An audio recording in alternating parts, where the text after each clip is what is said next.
जय हिंद प्यारे साथियों। मैं आर के स्वामी आप सभी का आपके अपने YouTube चैनल स्वामी क्लासेस फाजिलका में स्वागत करता हूं। प्यारे साथियों, हम आदिकाल का विस्तृत अध्ययन कर रहे थे, जिसके अंतर्गत हम रासो साहित्य का अध्ययन कर रहे थे। कल की क्लास में हमने यहाँ तक अध्ययन किया था। आज की इस क्लास में हम यहाँ से आगे विस्तृत अध्ययन करेंगे। प्यारे साथियों, आज की क्लास शुरू करने से पहले एक बार सभी साथी वीडियो को लाइक और शेयर अवश्य करें। अगर आप हमारे YouTube चैनल पर नए हो तो चैनल को सब्सक्राइब करें, बेल आइकन को भी अवश्य दबाएं। अगर आपने अभी तक हमारी पहली वाली क्लासेस नहीं देखी है तो आप प्लेलिस्ट पर जाकर उन वीडियो को अवश्य देखें और अपनी हिंदी की बेहतर तैयारी करें। तो शुरू करते हैं आज की क्लास। आज हम पृथ्वीराज रासो ग्रंथ के संबंध में मत का अध्ययन करेंगे। यानी कि पृथ्वीराज रासो ग्रंथ को कुछ विद्वान अप्रामाणिक, कुछ विद्वान प्रामाणिक तो कुछ विद्वान अर्ध प्रमाणिक मानते हैं। सबसे पहले हम यानी कि क भाग में अप्रामाणिक मानने वाले विद्वान का अध्ययन करेंगे। जैसे डॉक्टर बुल्लर जी ने सबसे पहले पृथ्वीराज रासो ग्रंथ को अप्रमाणिक माना। आचार्य रामचंद्र शुक्ल जी, गौरी शंकर, हीरानंद ओझा जी, मोतीलाल मिनारिया जी, श्यामल दास जी, राम कुमार वर्मा जी, आगे देखते हैं मुरारी दान जी, देवी प्रसाद जी आदि विद्वानों ने पृथ्वीराज रासो ग्रंथ को अप्रमाणिक माना है। नोट कर लेना, आचार्य रामचंद्र शुक्ल जी ने पूरा ग्रंथ जाली कहा। यानी कि आचार्य रामचंद्र शुक्ल जी ने पृथ्वीराज रासो ग्रंथ को पूरा जाली ग्रंथ ही बता दिया है। नरोत्तम स्वामी जी इसको यानी कि पृथ्वीराज रासो ग्रंथ को पूर्ण अप्रमाणिक मानते हैं। सभी साथी याद कर लेंगे, यहां से परीक्षा में प्रश्न पूछा ही जाता है। ट्रिक है, गौरी देवी, राम मुरारी, बुल्लर और श्यामल को अप्रमाणिक मोती दो। यानी कि इस ट्रिक को याद करके आप उन विद्वानों को याद कर सकते हैं जिन्होंने पृथ्वीराज रासो ग्रंथ को अप्रमाणिक माना है। सभी साथी याद कर लेंगे। आगे देखते हैं, ख भाग में अर्ध प्रमाणिक मानने वाले विद्वान अगर चंदर नाहरा जी, मुनि जिन विजय जी, हजारी प्रसाद द्विवेदी जी, सुनीति कुमार चटर्जी, मोहन सिंह जी, दशरथ ओझा जी आदि विद्वानों ने पृथ्वीराज रासो ग्रंथ को अर्ध प्रमाणिक माना है। ट्रिक है, यानी कि इनको याद करने की ट्रिक है, अगर चंदर मोहन मुनि ने 10,000 अर्ध प्रामाणिक कहानी सुनाई। यानी कि इस ट्रिक को याद करके आप इन विद्वानों को याद कर सकते हैं। आगे देखते हैं, ग भाग में देखते हैं प्रामाणिक मानने वाले विद्वान कर्नल जेम्स टॉड जी, मिस्र बंधु जी, अयोध्या सिंह उपाध्याय हरिओत जी, बाबू श्याम सुंदर दास जी, गुलाब राय जी, मथुरा प्रसाद दीक्षित जी। आगे देखते हैं, डॉक्टर दशरथ शर्मा जी, मोहनलाल विष्णुलाल पांड्या जी, जिन्होंने सर्वथा प्रामाणिक माना है। यानी कि इन विद्वानों ने पृथ्वीराज रासो ग्रंथ को प्रामाणिक माना है। ट्रिक क्या है? कर्नल ने अयोध्या और मथुरा में 10 प्रामाणिक सुंदर मिश्रित गुलाब मोहनलाल को दिए। यानी कि इस ट्रिक को याद करके आप इन विद्वानों को याद कर सकते हैं जिन्होंने पृथ्वीराज रासो ग्रंथ को प्रामाणिक माना है। तो सभी साथी याद कर लेंगे, यहाँ से परीक्षा में क्वेश्चन पूछा ही जाता है। आगे देखते हैं, कवि चंद बरदाई जी का जीवन परिचय। चंद बरदाई जी का जन्म 1168 ईस्वी में हुआ माना जाता है। चंद बरदाई जी का जन्म लाहौर में हुआ। इनका मृत्यु काल 1192 ईस्वी माना जाता है। आगे देखते हैं, चंद बरदाई जी का मूल नाम बलिद्य माना जाता है। इनका उपनाम चंद माना जाता है। चंद बरदाई जी के पिताजी का नाम राव वैन जी माना जाता है। पुत्र का नाम जलहण जी। चंद बरदाई जी के पिताजी अजमेर के चौहानों के पुरोहित थे। यानी कि चौहान राजाओं के पुरोहित थे। पंडित हरप्रसाद शास्त्री जी ने चंद बरदाई जी का जन्म 1168 ईस्वी में लाहौर में भट्ट जाति में हुआ माना है। आगे देखते हैं, आचार्य रामचंद्र शुक्ल जी ने इनका जन्म यानी कि चंद बरदाई जी का जन्म 1225 विक्रमी संवत यानी कि 1168 ईस्वी और मृत्यु 1249 विक्रमी संवत यानी कि 1192 ईस्वी को मानी है। ये भारत के अंतिम हिंदू सम्राट पृथ्वीराज चौहान जी के मित्र कोमा राजकवि और हिंदी के आदि महाकवि के रूप में विख्यात थे। ये यानी कि चंद बरदाई जी जाति से राव या भट्ट थे। चंद बरदाई जी पृथ्वीराज चौहान जी के मुख्य दरबारी कवि थे।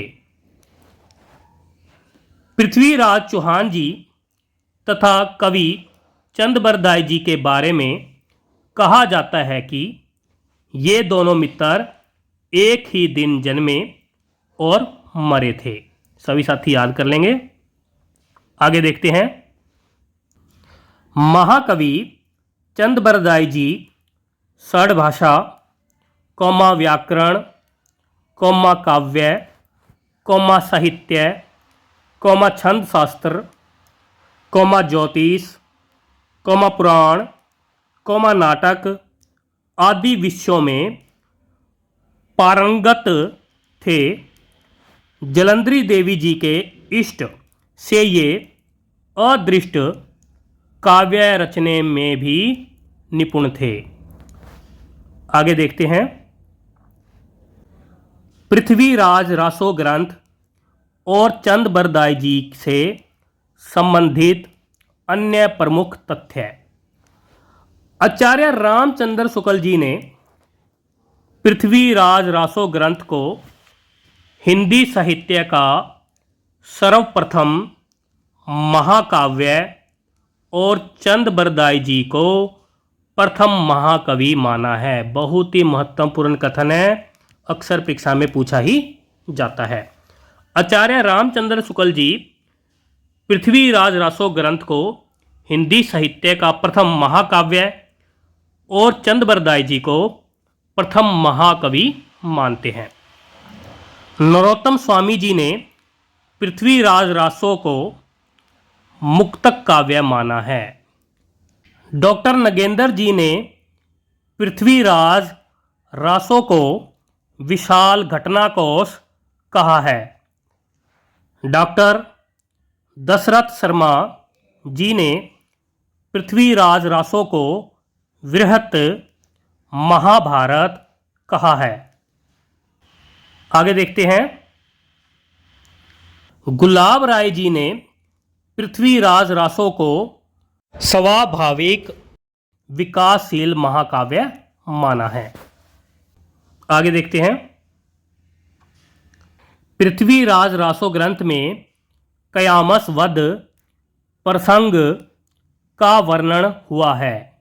यानी कि पृथ्वीराज ग्रंथ में कयामस वध का प्रसंग मिलता है। कयामस पृथ्वीराज चौहान जी का मंत्री था। सभी साथी याद कर लेंगे, अक्सर परीक्षा में पूछा ही जाता है। डॉक्टर बुल्लर जी ने पृथ्वीराज रासो को सर्वप्रथम अप्रमाणिक माना।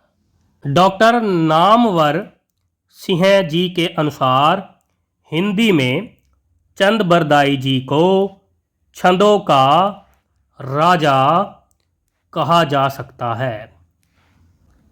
बच्चन सिंह जी के अनुसार पृथ्वीराज रासो में न श्रृंगार गाथा है, न वीर गाथा है और न उनका मिश्रण। यह एक राजनीतिक महाकाव्य है। यानी कि बच्चन सिंह जी ने पृथ्वीराज रासो ग्रंथ को एक राजनीतिक महाकाव्य माना है। आगे देखते हैं। बच्चन सिंह जी ने पृथ्वीराज रासो को राजनीतिक महाकाव्यात्मक त्रासदी कहा है। सभी साथी याद कर लेंगे, बहुत ही महत्वपूर्ण कथन है। बच्चन सिंह जी ने पृथ्वीराज रासो ग्रंथ को राजनीतिक महाकाव्यात्मक त्रासदी माना है। कर्नल टॉड जी ने पृथ्वीराज रासो के 30,000 छंदों को अंग्रेजी में अनुवाद किया था। हजारी प्रसाद द्विवेदी जी ने पृथ्वीराज रासो ग्रंथ को सुख-सुखी संवाद या तोता मैना संवाद कहा है। बहुत ही महत्वपूर्ण कथन है यह भी, सभी साथी याद कर लेंगे। हजारी प्रसाद द्विवेदी जी ने पृथ्वीराज रासो ग्रंथ को सुख-सुखी संवाद या तोता मैना संवाद कहा है। आगे देखते हैं। सुख-सुखी संवाद का अर्थ है कवि की पत्नी द्वारा प्रश्न करना और कवि द्वारा उत्तर देना। डॉक्टर राम कुमार वर्मा जी ने ऐतिहासिक व्यक्तियों के नाम में उलटफेर करने, तिथियों की अशुद्धता, अरबी फारसी शब्दों का प्रयोग और भाषा की विभिन्न कालीन विषमता के आधार पर पृथ्वीराज रासो को जाली ग्रंथ माना है। सभी साथी याद कर लेंगे, बहुत ही महत्वपूर्ण कथन है। आगे देखते हैं। नंबर 2 पर देखते हैं बिशलदेव रासो। बिशलदेव रासो ग्रंथ के रचनाकार नरपति नाहले जी माने जाते हैं। बिशलदेव रासो ग्रंथ का रचनाकाल 1155 ईस्वी यानी कि 1212 विक्रमी संवत माना जाता है। बिशलदेव रासो ग्रंथ का नायक बिशलदेव तृतीय यानी कि विग्रहराज तृतीय माना जाता है और नायिका राजमती यानी कि रूपमती मानी जाती है। शुक्ल जी के अनुसार बिशलदेव चतुर्थ जी इस ग्रंथ का नायक है। सभी साथी याद कर लेंगे यहाँ पर कि बिसलदेव नाम से 4 राजा हुए हैं। कुछ विद्वान इस ग्रंथ का नायक बिसलदेव तृतीय मानते हैं और शुक्ल जी इस ग्रंथ का नायक बिसलदेव चतुर्थ मानते हैं। सभी साथी याद कर लेंगे। आगे देखते हैं। शुक्ल जी के अनुसार यह एक छोटा सा 100 पृष्ठों का ग्रंथ है। यह ग्रंथ 4 खंडों एवं 128 छंदों में रचित है। प्रथम खंड में मालवा के राजा भोज परमाल की पुत्री राजमती या रूपमती का सांभर के राजा बिसलदेव से विवाह का वर्णन है। द्वितीय खंड में बिसलदेव का राजमती से रूठकर उड़ीसा की ओर प्रस्थान करना और वहां पर 1 वर्ष तक रहना का वर्णन है। आगे देखते हैं। तृतीय खंड में राजमती का विरह या वियोग वर्णन और बिसलदेव का उड़ीसा से लौटने का वर्णन है। चतुर्थ खंड में राजा भोज द्वारा अपनी पुत्री राजमती को अपने घर ले जाना और बिसलदेव द्वारा वहां जाकर राजमती को वापिस चित्तौड़ लाने या पुनर्मिलन का वर्णन है। यह वीर गीत के रूप में ज्ञेय काव्य है। आचार्य रामचंद्र शुक्ल जी के अनुसार यह यानी कि बिसलदेव रासो वीर गीत परंपरा का प्राचीन ग्रंथ है। आगे देखते हैं। यह ग्रंथ लगभग 2000 चरणों में समाप्त होता है। शुक्ल जी के अनुसार यह काव्य घटनात्मक नहीं वर्णनात्मक है। यानी कि शुक्ल जी क्या कहते हैं कि बिसलदेव रासो ग्रंथ जो है घटनात्मक नहीं वर्णनात्मक है। शुक्ल जी के अनुसार इस ग्रंथ में प्रयोग रसायन शब्द से ही रासो शब्द की उत्पत्ति हुई है। यह श्रृंगार रस प्रधान रचना है। इसमें वियोग श्रृंगार का चरम उत्कर्ष देखते ही बनता है। यानी कि बिसलदेव रासो जो ग्रंथ है एक श्रृंगारिक ग्रंथ है जिसमें वियोग श्रृंगार का वर्णन मिलता है। हिंदी काव्य बिसलदेव रासो में सर्वप्रथम 12 मासा का वर्णन हुआ है। इस ग्रंथ की भाषा साहित्यक नहीं राजस्थानी है। सभी साथी याद कर लेंगे। प्यारे साथियों, यहाँ से आगे हम कल की क्लास में अध्ययन करेंगे। आशा करता हूँ कि आज की इस क्लास में आपको बहुत कुछ नया सीखने को मिला होगा।